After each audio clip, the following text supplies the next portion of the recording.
I always thought my wedding day would be perfect. Turns out it was, but for my brother. He showed up drunk, knocked over the flower arch, and told everyone I was marrying, way out of my league. The crowd laughed, my mother laughed, and I just stood there, frozen in a dress I no longer felt worthy to wear. What nobody knew was that this wasn't just a bad toast. It was a war declaration. A war that had been quietly building for years in the shadows of a picture-perfect family. And today I'm going to finally tell you what really happened that day. If someone had walked into the ballroom that day, they'd think they'd stepped into a dream. Ivory roses climbed up gold pillars. Chandeliers sparkled like champagne bubbles above velvet-draped tables. A quartet played Vivaldi beneath a floral arch shaped like a cathedral window. It was everything I'd ever imagined, except maybe for how heavy my chest felt beneath the satin of my dress. Everyone said it looked magical. "Your mother really outdid herself," my fiancé, Derek, whispered. I smiled, nodded, tried to believe it. After all, this was supposed to be my moment, the culmination of 35 years of being the good daughter, the dependable one, the one who never made waves. My mother floated around like the Queen of Versailles, greeting guests like royalty, her smile polished to perfection. My father, quiet as always, stood behind her like a shadow. And then there was Ethan. He arrived 15 minutes late, with a whiskey glass already half drained, dressed in a suit that didn't quite fit, and a smirk that cut sharper than the tailored lapels. When he reached me, he pulled me into a hug that felt more like a headlock. "I'm happy for you, sis," he said, low enough that only I could hear. "Even if, let's be honest, not everyone thinks you deserve this." His eyes, cold, calculating, met mine for a flicker before the smile returned. He released me and turned to Derek, giving him a mock salute. "Take care of her. She likes things exactly her way." I blinked, laughed nervously. No one else seemed to notice the sting in his voice. My mother simply smiled, sipping champagne, as if Ethan had just complimented my shoes. Later that night, at the rehearsal dinner, I tried to shake off the feeling. Maybe I was just reading too much into things. Maybe I was tired. The lights were soft, the music low, and Derek's hand was warm in mine. Toasts were given, tears were shed. Then Ethan stood up. "I'd like to say a few words," he announced, swaying slightly. My stomach tightened. Derek's hand tensed. Ethan raised his glass and grinned at me. "To my baby sister. Always in control, always planning. Let's hope marriage doesn't turn you into even more of a tyrant, huh?" Laughter. From the guests. From my parents. Even Derek smiled, awkwardly. I sat frozen, the smile on my face cracking, just slightly. My mother reached across the table and gently tapped Ethan's wrist. "Oh, stop it," she said, in that amused, indulgent tone she reserved only for him. Then she turned to me. "He's just teasing. Don't be so sensitive, darling." Micro cliffhanger. Why was she smiling? Why did that tap feel like a signal? I wanted to speak, to say something, anything, but the moment passed and the waiter appeared with the next course. I swallowed my pride with the wine. The next morning, I opened the wedding planner folder to check the seating chart. It had changed again. Instead of my college friends sitting near the stage, they'd been shuffled to a corner. My mother's bridge club now occupied 3 of the best tables. The flower arrangement notes had also been altered, white lilies swapped for her favourite blush peonies. When I called her, trying to sound calm, she answered like nothing had happened. "Mum, the chart. Why did it change? What do you mean? She asked sweetly.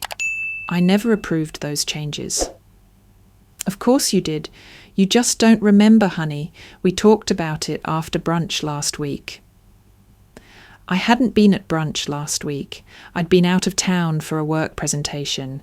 Gaslighting. Elegant, subtle, and effective. I hung up, my hands shaking. Then I noticed something else. On the mantel above the fireplace were 5 framed photos from family events. Christmas, graduations, birthdays. In 4 of them, Ethan stood in the centre, grinning like a showman. My parents flanked him like bodyguards. Only one photo was missing, my engagement party. I remembered that day clearly. We'd hired a professional photographer. My friends were there. Derek had proposed in front of everyone. But the photo, gone. In its place, a small silver frame with a childhood picture of Ethan, wearing a crown made of paper and holding a toy sword. My mother loved that picture. She used to call him her little prince. I was in that picture too, just out of frame. I stared at that mantle for a long time, the hairs on the back of my neck rising. Something wasn't right, not just today, not just with Ethan, something deeper, older, etched into the walls of this house and hidden beneath layers of polished perfection. That night, as I lay in bed, the chandelier outside my room casting tiny diamonds across the ceiling, I replayed Ethan's words again. Not everyone thinks you deserve this. Who was he speaking for? And why did I have a sinking feeling that this wedding wasn't the celebration of my future, but the stage for my undoing? The morning after the rehearsal dinner, I woke up with a migraine. Not from champagne, but from the quiet ache of something unravelling beneath the surface. The house buzzed with activity. My mother orchestrated last-minute tasks with military precision, while Ethan lounged on the patio like a king, surveying his kingdom. Derek was nowhere to be seen. I checked my phone. No texts, no calls. I'd sent him a message last night, after the dinner, asking if we could talk privately before the ceremony. He hadn't responded. In the bridal suite, I noticed the wedding favours had changed, again. They were now monogrammed with a cursive P in silver, instead of the minimalist initials Derek and I had agreed on. I found a note beside them, in my mother's handwriting, classier this way. Another decision taken out of my hands, another quiet theft. I found Derek finally by the pool, hunched over his phone. He looked up, startled like a teenager, caught sneaking in after curfew. "Hey," I said, keeping my tone light. "Can we talk?" "Now?" he asked, glancing toward the house. "Your mum wanted me to go over the guest flow for the cocktail hour. I'll be quick, I need to ask you something." He sighed, pocketed his phone, and followed me into the side garden, our unofficial, safe space during all this chaos. I took a breath. "Did you and Ethan go to college together?" His eyes flicked sideways. "Yeah, I told you that." "No," I said slowly. "You said you knew of each other. Not that you were roommates." Derek paused. "We weren't roommates, not exactly." "Not exactly," I repeated. "Because I found your old Facebook photos. You were tagged together at parties. There's even one of you two in Halloween costumes, matching costumes." He chuckled awkwardly. "That was just a phase, a weird time." "Did something happen between you two?" Silence. I felt my pulse rise. Derek. "It was nothing, I swear," he said quickly.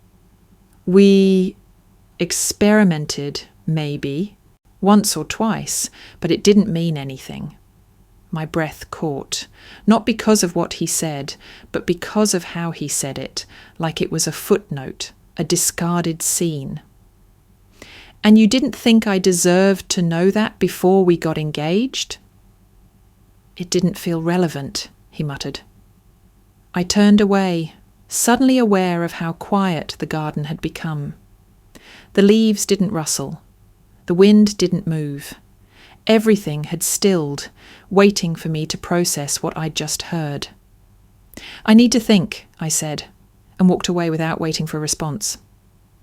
Later that evening, alone in my childhood bedroom, I pulled out one of the old journals I used to keep in high school. The leather cover was cracked, pages yellowed. I wasn't sure why I reached for it. Maybe I was looking for perspective or proof that I'd been blind all along. About 20 pages in, I found an entry from the summer Ethan got into his dream college. I'd written about how my acceptance letter to another school got dismissed by the family as predictable, while Ethan's was celebrated like a royal decree. But it was the line I'd quoted from him that stopped me cold. I'd rather die than watch you get everything before me. At the time, I'd thought it was a joke, a dumb, dramatic thing teenagers say. Now it didn't feel like a joke. It felt like a prophecy. I flipped the page, and a photo slipped out. It was a candid from one of our few family vacations. Ethan and I by a lake, both squinting against the sun. But something was off. The photo had been torn down the middle and taped back together, but only his half was restored. My side was missing, cleanly cut away, micro cliffhanger. My skin prickled. Why keep a picture like that? Why not just throw it away? Before I could think too hard, my phone buzzed, unknown number. I hesitated, then answered. "Madelyn?" a woman's voice asked. "Yes?" "It's Jess, from Colombia. You might not remember me, but I was friends with Ethan and Derek." I sat up straight. "I need to tell you something," she said, her voice tight. "I saw your engagement online and I debated calling for weeks, but you need to know what happened between them. What Ethan did." My chest clenched. "What do you mean?" She exhaled shakily. "It's not just the past, it's what he's still doing. Ethan isn't who you think he is. He never was." The morning of the wedding, the sky was cloudless, not too bright, just enough warmth to make everything feel cinematic. I stood in front of the mirror, veil cascading down my back like mist, lips trembling as I tried to perfect a smile I didn't feel. Jess's voice still rang in my ears from the night before. "Ethan isn't who you think he is. He never was." She hadn't gone into detail, just said, "You'll understand soon. I'm sorry I didn't say something earlier." I wanted to know more, but the clock ticked louder than my doubts. The ceremony began at noon. Guests filled the garden, fanning themselves with custom programs, oblivious to the storm gathering inside me. Ethan was already 2 drinks in before the string quartet even played the first note. My heart pounded through the vows. Derek's hand shook as he placed the ring on my finger, and I thought, is it guilt or nerves? The officiant asked if I'd take him, and I heard myself say I do, with a voice that sounded like someone else's. Then the clapping, the forced laughter, the photos under archways and petals and promises. But I knew something was coming. The air felt too still. It came during the reception. The DJ announced the toasts. Derek's best friend spoke first. Something light, boring, polite. Then came Ethan. He staggered slightly as he stood. Someone chuckled. He raised his glass. "To my sister," he began, voice slurring just enough to draw attention. "She's always been the composed one, the perfect one. So perfect, in fact, she convinced everyone, even herself, that this is real." A murmur ran through the crowd. He turned toward me, then the guests. But those of us who actually know her, we know better. She's a damn good actress, but let's not pretend we don't know who the real heir to this family is. A silence fell, sharp and cold. Ethan tilted his glass, splashing whiskey onto the wedding cake stand. Let's raise a glass to the girl who got everything she wanted. At least for today. Then he walked to the centre of the floral arch, yanked down one of the garlands, tearing the structure slightly. My mother gasped, barely audibly. He grabbed the framed welcome photo of Derek and me, raised it above his head, and slammed it onto the floor. Shards flew, gasps, screams. I didn't move, and then, as if it wasn't dramatic enough, he downed the rest of his drink, flung the glass backward, it shattered near the dance floor, and walked off like he'd just finished a monologue. Nobody stopped him, not my mother, not my father, not even Derek. That was the moment something inside me snapped. But the twist hadn't ended. I followed Derek to the side hallway near the catering kitchen. He leaned against the wall, head in his hands. "What the hell was that?" I asked, my voice hoarse. He looked at me with bloodshot eyes. "I didn't know he'd do that, I swear." "I'm not talking about the toast," I said. "I'm talking about what Jess meant, about what Ethan's still doing. Tell me now, no more half-truths." He swallowed. We did sleep together. Once, in college, I told you that. "No," I said, "you told me it was a phase, a moment. Jess said he's still doing things." He exhaled. "After we got engaged, he tried to reconnect. Said he missed the way things were. He kissed me. Once. I pulled away. I told him no." My ears rang. "And you didn't think I needed to know this before walking down that aisle?" "I thought it wouldn't matter." It did. It mattered more than anything. Without another word, I turned and walked out of the building, through the side door, heels echoing on the stone. I didn't grab my bag. I didn't say goodbye. I didn't even take off the veil. I kept walking, past the parked cars, past the valets, into the parking lot, where I flagged down a cab with shaking hands. I didn't cry, not yet. I just stared at my reflection in the rearview mirror of the cab, white dress, red eyes, mouth frozen in disbelief. Hours later, in my childhood home, still in that same dress, I sat on the floor of my old bedroom. I needed answers. I opened the old safe my parents kept in their closet. The combination was still my brother's birthday, of course. Inside, among old tax forms and property deeds, I found something unexpected. A leather-bound book with gold-trimmed edges, my mother's handwriting, her journal. I flipped through pages filled with controlled script, grocery lists, daily musings. Then, "Ethan is the legacy. He is the light of this family. Madelyn has always been competent, but not luminous. She needs to understand her place, supporting cast, not centre stage." My throat closed. The truth had always been there, hidden in plain sight. I was never the daughter. I was the backdrop to their golden boy. The room smelled like salt and damp wood. The waves outside my window crashed against the rocks with rhythm, like a steady pulse, reminding me I was still alive. I hadn't changed the light bulb in the ceiling lamp since I moved in. It flickered when I breathed too hard.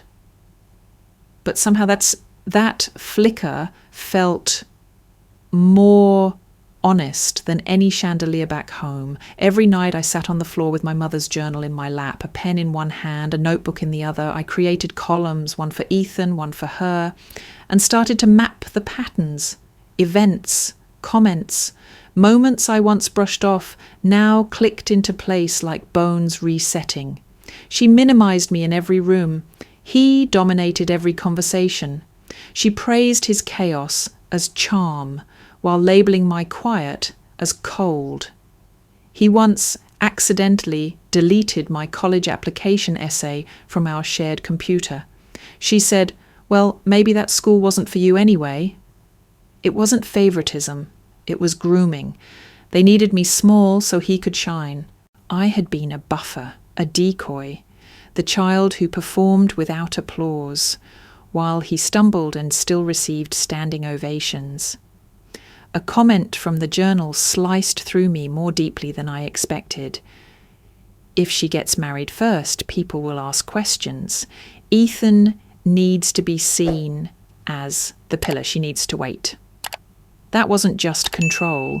That was narrative manipulation. I remembered the day my father left. I was 15.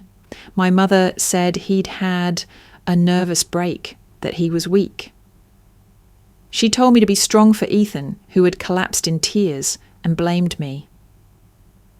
"You always pushed him too hard," she had hissed. I hadn't spoken for 2 days after that. The school counsellor called it depressive shutdown. I was diagnosed with clinical depression and put on medication. Twist, twist, twist. Not a broken brain, a broken environment. The anger came slowly, like heat rising from deep water. But once it reached the surface, it didn't fade. It ignited. I stopped crying. I stopped asking why. I started planning. First, I gathered evidence. The wedding photographer had deleted most of the reception footage, out of respect for the family, but I knew better. I contacted his assistant, pretended I needed backups for insurance. She sent me the raw files, unedited. Buried in the folder, Ethan's entire toast, the glass throwing, the floral destruction, the reactions.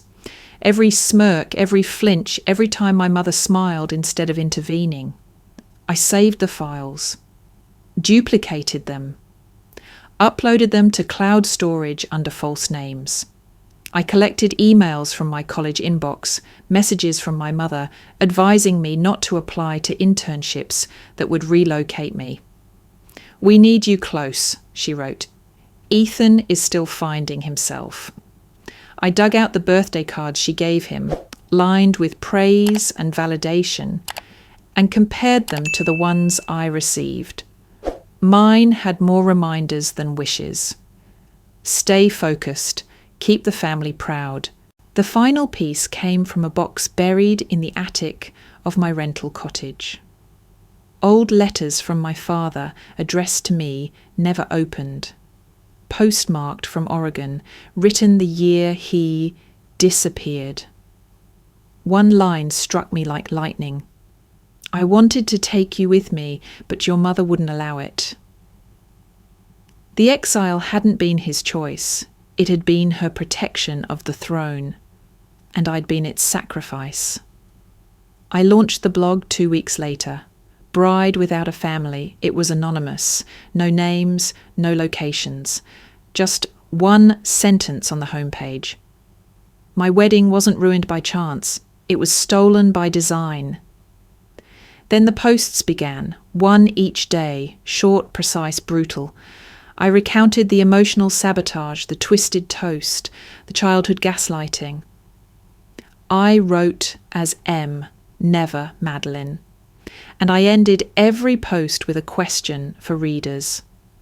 Have you ever felt invisible in your own home? The comments poured in, hundreds of them, women, men, siblings, people who recognized their own stories in mine. One wrote, "My sister burned my college acceptance letter and my mum called it a prank." Another, "I wasn't allowed to get married before my brother. When I eloped, they didn't come." I wasn't alone. I wasn't crazy. The anger sharpened into purpose. I didn't want revenge, not in the way Ethan would have done it, dramatic, public, violent. I wanted truth. Truth that couldn't be refuted or erased. And I wanted them to see it, to watch the facade crack in the same slow, humiliating way they'd cracked me. Not through shouting, through exposure, because some fires don't burn, they illuminate. I never expected the blog to explode. It started with a slow trickle of views, maybe 100 the first night, a few thousand the next. But on the third day, it happened. Someone shared it on a women's advocacy page. Then a therapist reposted one of my entries, calling it a masterclass in breaking the generational silence. By the end of the week, Bride Without a Family had crossed 100,000 reads. People weren't just reading, they were screaming. This was my mother. This was my brother. Thank you for naming what I couldn't. The wedding video, Ethan's toast, the smashed photo frame, my frozen smile, made its way to Reddit and then TikTok. Within hours, reaction videos were everywhere. And then the twist. A woman named Alyssa commented anonymously, but later reached out privately. She had dated Ethan 5 years ago. He was charming at first, she wrote. Funny, magnetic, until I tried to break up with him. Her story echoed mine, except darker. He'd gaslighted her, threatened to tell her employer lies, weaponized her secrets. She'd filed a police report, but his family lawyer had buried it. She never spoke out publicly until now. I asked her if she'd be willing to share her story on the blog. She said yes. The next morning, I posted her testimony. The internet did what the law never had. Ethan's employer, a tech company known for promoting mental wellness, issued a public statement. He was placed on indefinite leave. Then journalists started digging. Within 2 days, articles popped up. Golden Boy or Gaslighter, the real face behind the family legacy. Inside a household built on control, the blog that broke the silence. My mother's name was mentioned, so was mine. I received requests for interviews, podcasts, panel discussions. I turned most of them down. I didn't need a spotlight. I just needed the truth to live outside of me. But even as the wave swelled, I felt the tension coil in my chest. Because part of me still waited for them. It didn't take long. First came the voicemail from my mother. "You ungrateful little snake," she hissed. "You think dragging this family through the mud makes you strong. You've embarrassed us, and if you don't stop, we'll sue. You'll lose everything." Again. Click. Then a text from Ethan. "I guess the little actress got her spotlight.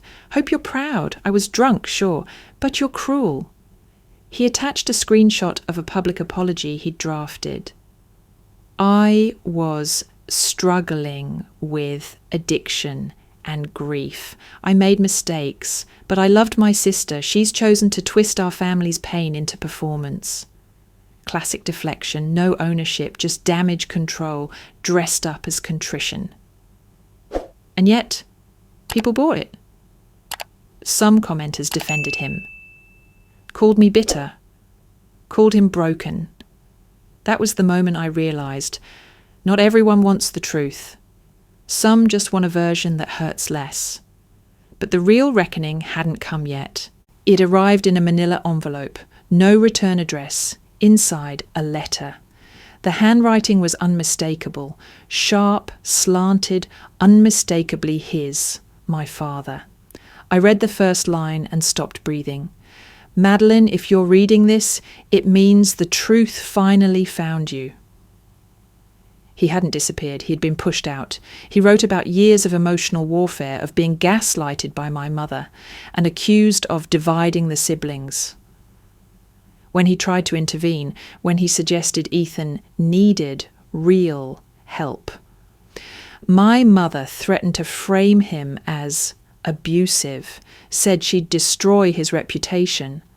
"I left not because I stopped loving you, but because I thought it was the only way to protect you. I was wrong." 20 years of silence unravelled in 3 pages. He'd moved west, changed his name, tried to write letters every birthday, but most were returned, unopened. Tears blurred the ink. My chest heaved. And yet, it wasn't pain anymore. It was release. He hadn't left me. They had hidden him. The final thread had snapped. The family I thought I had was an illusion, crafted carefully, weaponized masterfully, and now unraveling publicly. I walked to the window, looking out at the ocean, the horizon pulsing like a heartbeat. Justice hadn't come with sirens. It had come in whispers, stories, and confessions. It wasn't about destroying them. It was about freeing myself.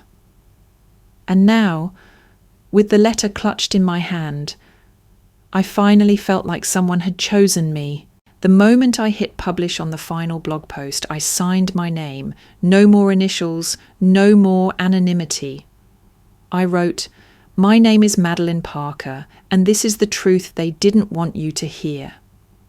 The post went viral in minutes. Within hours, media outlets picked up the story. Again. But this time they weren't chasing scandal. They were highlighting survival, resilience, transformation. The emails changed too. Less outrage, more gratitude, more me too, more "you helped me leave." A publisher reached out, then another. I chose the one that didn't ask me to water anything down. The book released 6 months later. The wedding that set me free? It wasn't just a memoir, it was a blueprint. I included resources, reflective questions, emotional red flags. Not to relive the past, but to offer a way forward. It debuted as a bestseller.